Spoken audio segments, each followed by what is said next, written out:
नमस्कार। आज हम बात करेंगे केले की। केले का फ्रूट बहुत ही बेहतर है, बहुत ही हमें फ़ायदा देता है और मैं आज आपको बताऊँगा केला किस प्रकार से हमारे शरीर के लिए और कितना लाभदायक है। केले का जो फल है, जिसको हम फ्रूट बोलते हैं, एक्चुअली में ये एक बेरी है जो प्लांट पे लगता है और हम उसकी बेरी को खाते हैं और साइंटिफिक नेम जिसका कि मूसा जीनस से है। नमस्कार, मेरा नाम डॉक्टर इंद्र मोहन खंडेलवाल है और मेरे जीवन का उद्देश्य है कि मैं 10 लाख वर्किंग प्रोफेशनल्स को मोटापा रहित कर उनका स्वप्न स्वरूप स्वस्थ सुंदर शरीर पाने में उनकी मदद कर पाऊं, जिसके लिए मैंने स्वस्थेंस कम्युनिटी का भी निर्माण किया है। अब हम शुरुआत करते हैं अपने आज के टॉपिक की, जो है कि आप केला आपके स्वास्थ्य को कैसे और बेहतर और अच्छा बना सकता है। तो सबसे पहले हम बात करते हैं केले में किस प्रकार का न्यूट्रिशन है। तो न्यूट्रिशन की बात करें तो मीडियम केला जो है 100 ग्राम का होता है और हमें वो लगभग 80 से 90 किलो कैलोरी प्रदान करता है। उसमें 75% पानी है, 22.8% उसके अंदर कार्बोहाइड्रेट है, शुगर की मात्रा इसमें 12.2% है। जैसे कि वो कच्चा केला है या वो बिल्कुल पका हुआ केला है, उसके स्टेज के ऊपर डिपेंड करता है कि उसके अंदर कितना कार्बोहाइड्रेट और कितनी शुगर है। हालाँकि जो हमारा केला है उसके अंदर स्टार्च की मात्रा बहुत ज़्यादा है, तो वो स्टार्च जो है कुछ ऐसा पार्टिकल उसके अंदर भी होते हैं जो हमारा शरीर पचा नहीं पाता और वो हमारे शरीर के लिए अच्छा है, जिसे कि हम रेजिस्टेंट स्टार्च और पेक्टिन्स कहते हैं। जैसे-जैसे केला पकता है, उसके अंदर जो शुगर की मात्रा है वो बढ़ती जाती है, जिससे कि हमा उसके अंदर ग्लूकोज़, सुक्रोज़ और फ्रक्टोज़ की मात्रा बढ़ जाती है, जो कि हमारा बॉडी को भी कार्बोहाइड्रेट और शुगर प्रोवाइड करता है। तो जिस प्रकार का आप बनाना खाएँगे उसमें शुगर की मात्रा वेरिएट होगी। इसके अलावा प्रोटीन की बात करें तो 1.1 ग्राम उसमें प्रोटीन है, फाइबर तकरीबन 1 केले में 100 ग्राम में 3 ग्राम होता है और फैट तकरीबन इसमें ना के बराबर होता है, 0.3 ग्राम इसके अंदर फैट होता है। तो ये तो बात हुई मैक्रो न्यूट्रिएंट्स की। तो इसके बाद हम बात करते हैं माइक्रो न्यूट्रिएंट्स हमारे केले में किस प्रकार के हैं। केला हमारे को तकरीबन पूरे दिन का 9% पोटेशियम देता है, जो कि एक पोटेशियम रिच फ्रूट है। उसके अलावा विटामिन B6 इसके अंदर बहुत ज़्यादा है, लगभग 25% हमारे पूरे दिन के रिक्वायरमेंट का हमें विटामिन B6 बनाना से मिल जाता है। विटामिन सी भी इसके अंदर 11% है डेली वैल्यू का। मैग्नीशियम तकरीबन 8% है डेली वैल्यू का। कॉपर तकरीबन 10% है पूरे दिन की रिक्वायरमेंट का। तो मैग्नीज की मात्रा भी इसमें 14% ऑफ डेली वैल्यू है। तो मैग्नीज में भी बहुत रिच है केला। कैल्शियम तकरीबन 1% है। यहाँ जो एक इम्पॉर्टेंट चीज़ है वो ये है कि कैल्शियम कम होने के बावजूद भी हमें केला के अंदर जो फाइबर है और केले के अंदर जो दूसरे एंटीऑक्सीडेंट्स और चीज़ें हैं, उसकी वजह से ये सपोर्ट करता है कि कोलोन के अंदर कैल्शियम की एब्जॉर्प्शन हमारे शरीर में बढ़ जाती है।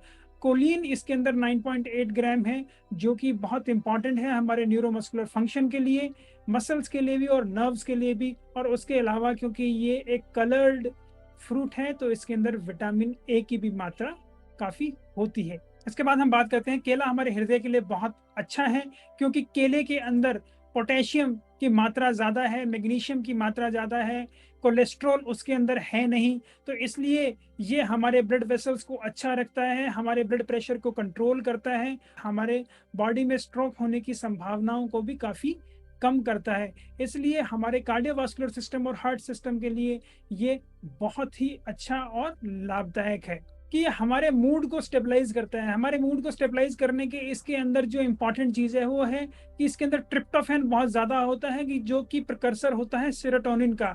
और सेरोटोनिन जो हमारे शरीर में एक हार्मोन बनता है, वो हमारे मूड को स्टेबलाइज करता है और हमें अच्छा मूड प्रदान करता है। इसके अंदर डोपामिन की भी क्वांटिटी होती है, हालांकि जो डोपामिन हमारे बनाना के अंदर होता है वो हमारे ब्लड ब्रेन बैरियर को क्रॉस करके हमारे दिमाग में नहीं जाता और वो सूदिंग इफेक्ट नहीं लाता।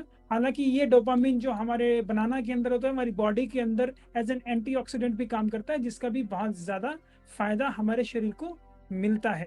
इसके बाद हम बात करते हैं कि बनाना बहुत ही अच्छा प्रीबायोटिक है और इतना अच्छा प्रीबायोटिक होने के कारण ही ये हमारे गट को बहुत ज़्यादा फायदा पहुंचाता है, हमारे गट को बहुत ज़्यादा अच्छा रखता है। इसके अंदर फाइबर की मात्रा भी ज़्यादा होती है और उसके अलावा उसके अंदर होता है रेजिस्टेंट स्टार्च, जो कि हमारा शरीर उसे पचा नहीं पाता। हमारी जो बड़ी आंत है जिसको हम कोलन बोलते हैं, उसके अंदर वो जो हमारे दूसरे बैक्टीरिया होता है उनके लिए खाने का एक अच्छा सोर्स बनता है, जिसकी वजह से हमारे गट बैक्टीरिया काफ़ी खुश रहते हैं और उनकी तादाद बढ़ने लगती है। तो वो भी हमारे लिए जो विटामिन के है या दूसरे सोर्सेज़ हैं और न्यूरोट्रांसमीटर्स होते हैं जो हमें बनाते हैं और जिसकी वजह से हमारा शरीर और बेहतर हो जाता है और हमारे शरीर की क्षमता और हमारा शरीर की हेल्थ काफ़ी बेहतर होती है। जितना ज़्यादा हम ग्रीन बनाना खाएँगे या रॉ बनाना खाएँगे, उतना ज़्यादा हमें उसके प्रीबायोटिक इफ़ेक्ट्स मिलेंगे और हमारे शरीर को उसका लाभ प्रीबायोटिक ज़्यादा होगा। इसके अलावा क्योंकि इसके अंदर फाइबर के अलावा साथ ही साथ पेक्टिन्स भी होते हैं, तो ये पेक्टिन्स क्या होते हैं, ये पानी को अपने अंदर रखते हैं और पानी के एब्ज़ॉर्प्शन को थोड़ा कम ज़रूर करते हैं, जिससे कि ये मल का सब्सटेंस होता है, उसको बनाते हैं, तो ये कॉन्स्टिपेशन में रिलीफ़ भी करते हैं और जो हमारा जो फीकल मैटर है, उसको भी एक वॉल्यूम प्रदान करते हैं। जो हमारी बावल की अंदर वाली लेयर होती है, उसकी भी ये फाइबर के साथ क्लीनिंग करते हैं।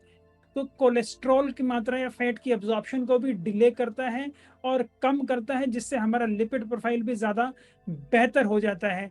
और इन्हीं कारण से ये काफ़ी और हमारी जो आंतों की समस्या है, उनके लिए काफ़ी फ़ायदेमंद है।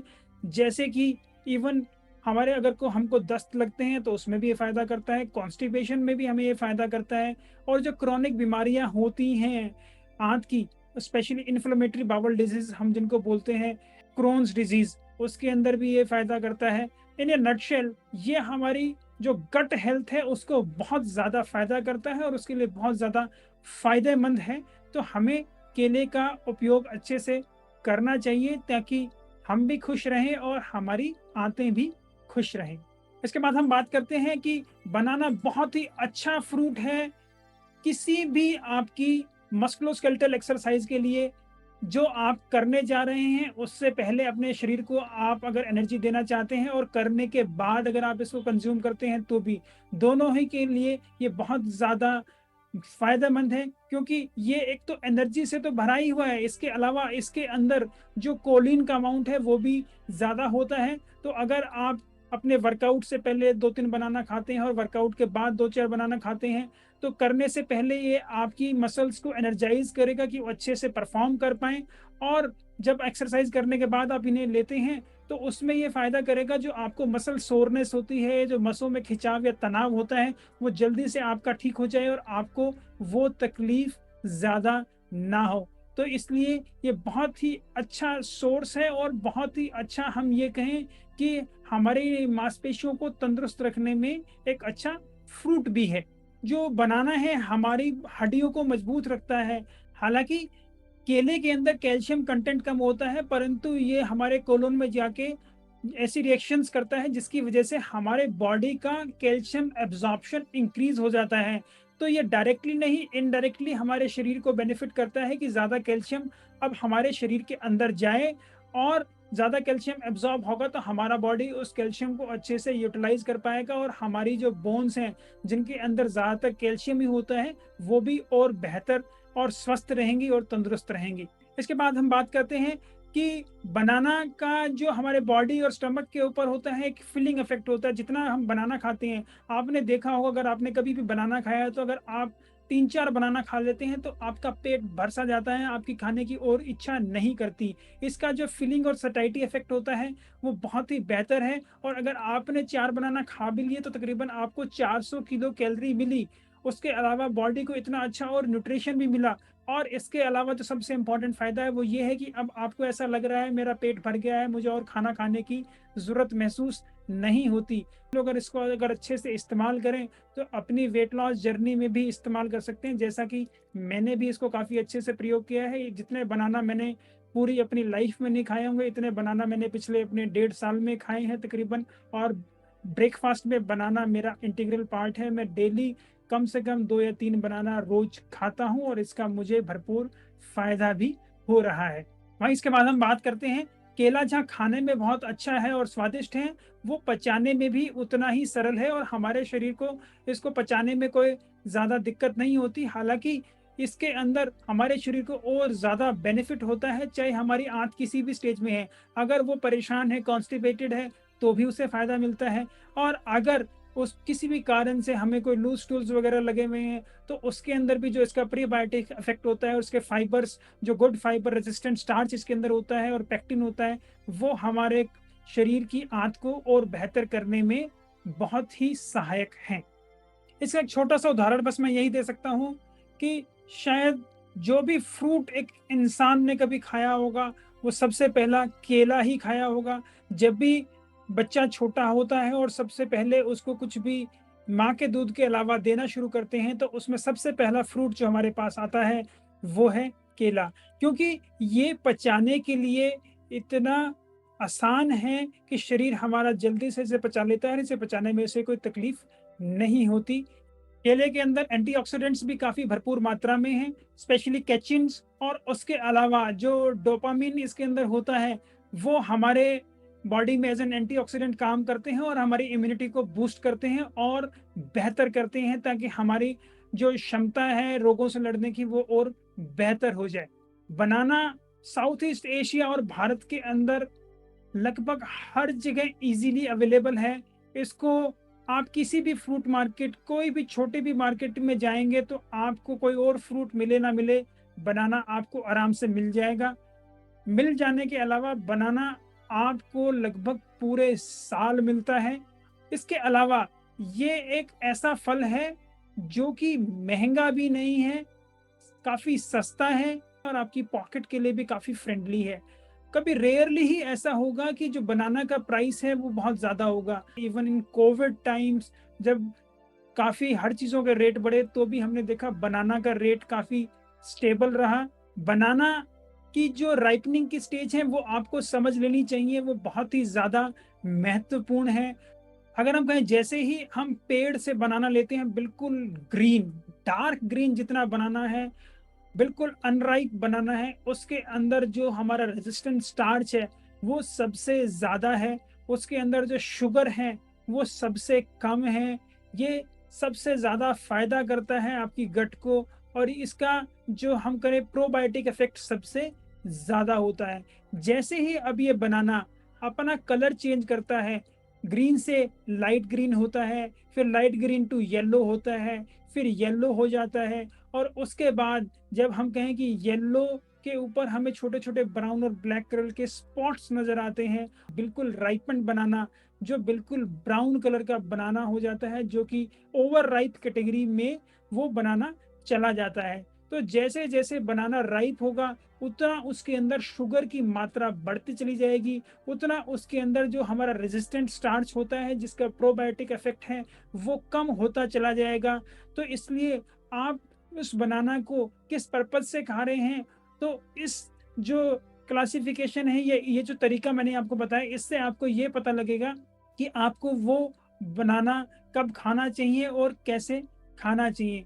अगर आपको प्रोबायोटिक इफ़ेक्ट बहुत ज़्यादा चाहिए, या आप अपना वेट गेन के लिए चिंतित हैं, तो जितना आप अनराइप और ग्रीन बनाना खाएँगे, उतना आपके शरीर को ज़्यादा फ़ायदा होगा। वहीं हम बात करें कि आप एक्सरसाइज़ करके आ रहे हैं, तो या एक्सरसाइज़ से करने से पहले आप बनाना खा रहे हैं, तो आपको राइप बनाना बहुत ज़्यादा फ़ायदा करेगा, कि उसके अंदर पोटेशियम की मात्रा भी ज़्यादा है, उसके अंदर ग्लूकोज़ की मात्रा भी ज़्यादा है। तो ये स्टेजेस ऑफ बनाना राइपनिंग आपको पता होनी चाहिए, उसी हिसाब से आप इसको अपने खाने-पीने के अंदर और जैसी आपकी रिक्वायरमेंट हो, उसी प्रकार से आप इसे यूज़ कर सकते हैं। कॉमन रेसिपीज़ जो लोग लेते हैं, एज़ ए वेजिटेबल भी इसे खाया जाता है, ग्रीन बनाना की काफ़ी लोग वेजिटेबल्स बनाते हैं, उसके स्टेम को भी काफ़ी लोग काफ़ी cuisines में यूज़ करते हैं। इसके अलावा बनाना को एज़ ए फ्रूट भी काफ़ी खाया जाता है। काफ़ी सारे मिल्क शेक्स और स्मूदीज़ के अंदर भी बनाना को यूज़ किया जाता है। बनाना इसके अलावा बनाना के चिप्स और पकोड़े भी काफ़ी फ़ेमस हैं साउथ इंडिया में। और इन सब के अलावा बनाना के काफ़ी केक्स और मफ़िन्स भी आजकल हमें, जो मॉडिफाइड फ़ॉर्म है आजकल की हमारी, उसके अंदर हमें मिलते हैं। जो कुछ मिथ्स बनाना के साथ जुड़े हुए हैं, वो क्या हैं? उनके बारे में हम कुछ बात करते हैं। ये काफ़ी लोगों से आपने सुना होगा कि इसके बनाना खाने से आपका वज़न बढ़ जाएगा। तो मैं इसमें सिर्फ़ इतना ही कह सकता हूँ कि मैंने पिछले तकरीबन 1.5 साल से मैं रेगुलरली ब्रेकफ़ास्ट में बनाना का यूज़ कर रहा हूँ।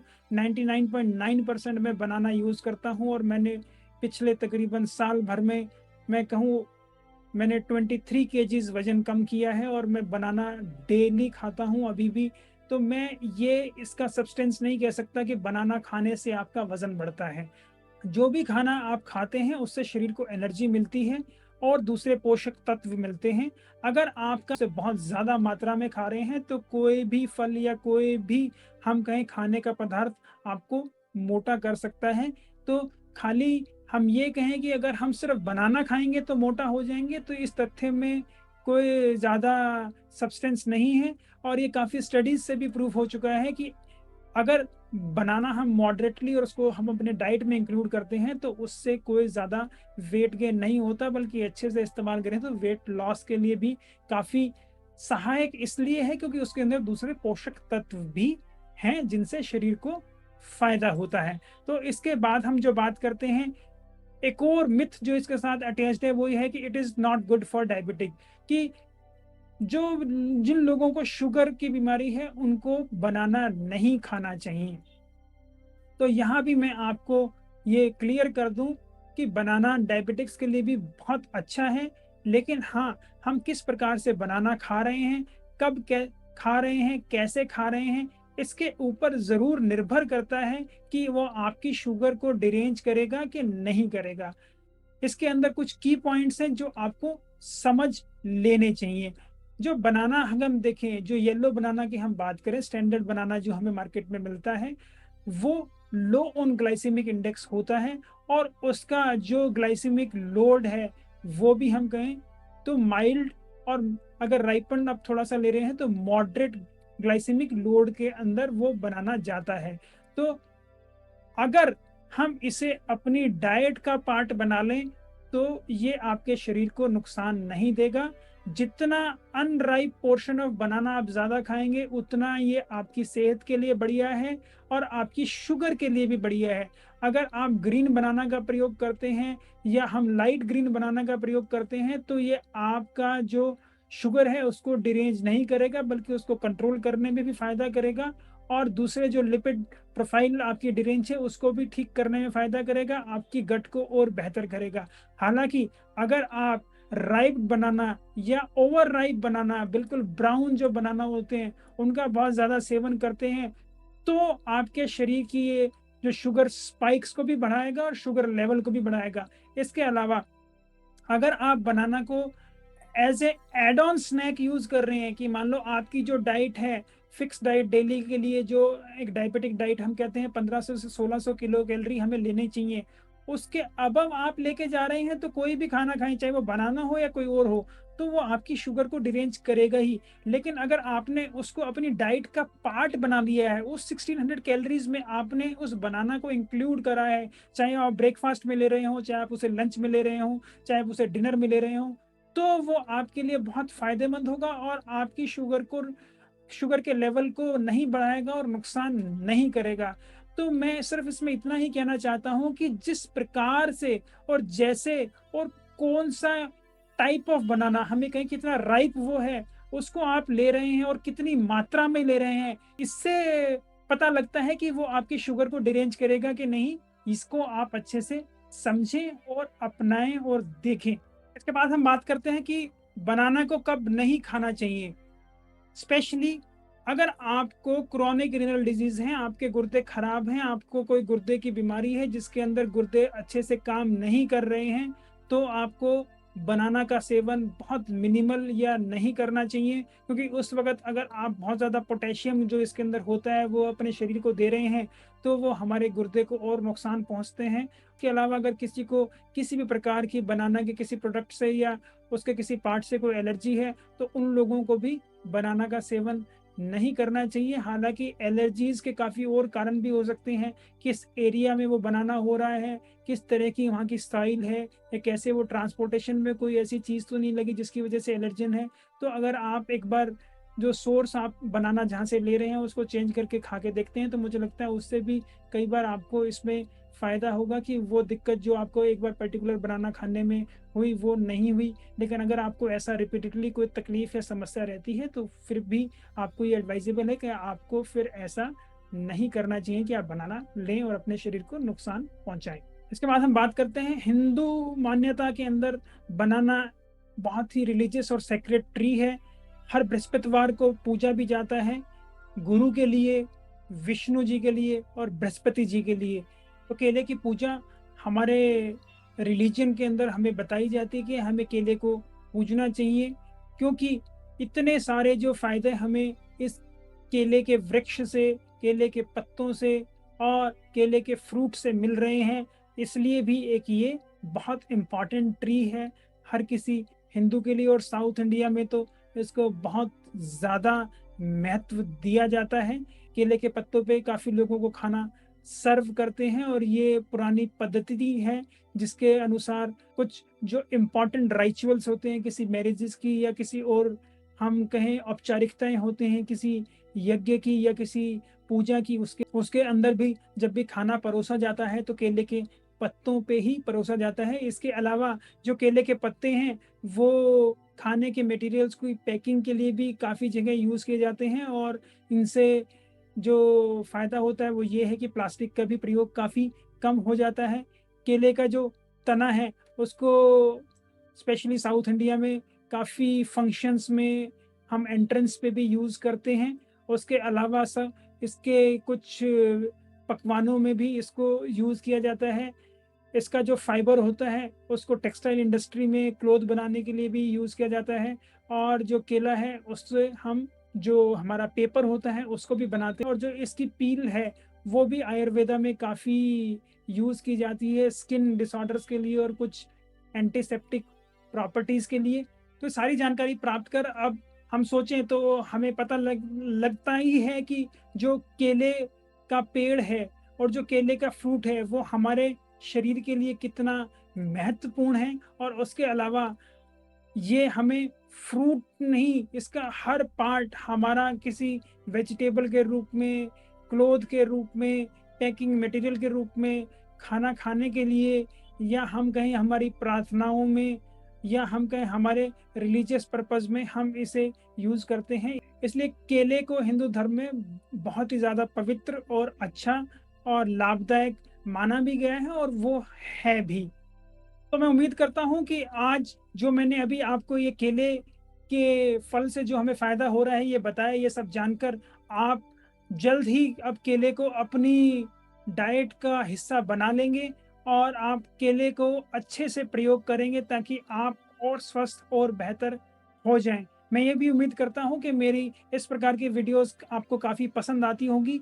अगर आपको ये बहुत अच्छी लगती हैं, पसंद आती हैं, तो आप इन्हें लाइक करें, शेयर करें, फॉरवर्ड करें, जिस भी प्लेटफ़ॉर्म पर आप इन्हें देख रहे हैं। अगर आप इन्हें यूट्यूब पर देख रहे हैं, तो कृपया मेरे चैनल को सब्सक्राइब भी करें और इस वीडियो को लाइक भी करें, और बेल बटन भी ज़रूर दबाएँ ताकि मेरी नई आने वाली वीडियो का नोटिफ़िकेशन आपको तुरंत प्राप्त हो जाए।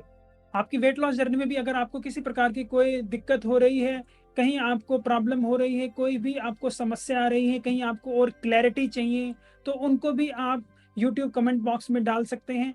और इसके अलावा जो भी आप मेरी वीडियोस से समझते हैं, जो भी चीज़ें आपको अच्छी लगती हैं, उनको भी यूट्यूब कमेंट बॉक्स में ज़रूर डालें। आपके और कोई सुझाव या आपकी और सुझाव की आने वाली किस प्रकार की वीडियोज़ आप और देखना चाहते हैं, या मैं उनके ऊपर काम करूँ, तो उनको भी आप यूट्यूब कमेंट बॉक्स में डालें। मैं उनको स्वयं पढ़ता हूँ और मैं उनको पढ़कर उनका उत्तर ज़रूर दूँगा, और जल्द ही एक नई वीडियो बनाकर भी प्रस्तुत करूँगा। नमस्कार, धन्यवाद, खुश रहें, स्वस्थ रहें।